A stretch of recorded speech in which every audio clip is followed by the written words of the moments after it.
Tip number 6.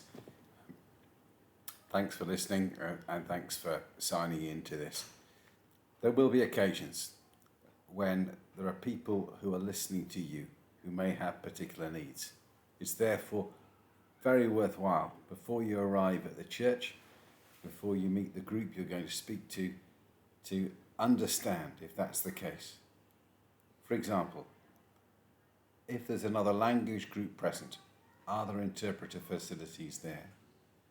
That can affect how you present your material.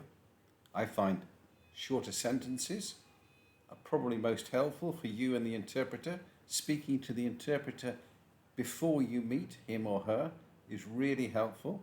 Making sure that they have a script which you are going to work with. It's much more difficult to vary a script if you're working with an interpreter, and you should really stick to the material that you've given to that interpreter. Helps them through, helps you through, helps the congregation.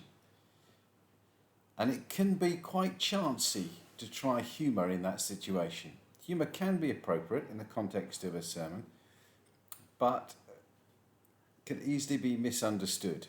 You have to be very careful too about the biblical material you use.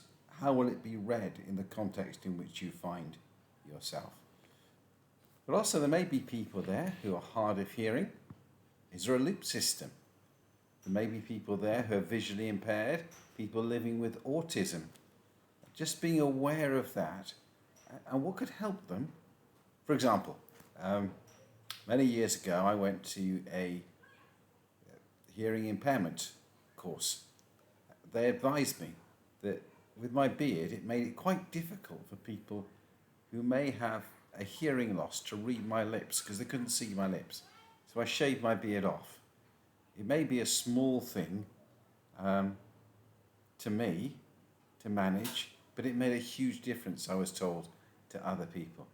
So just being aware of the needs around you, checking those out before you arrive is very important.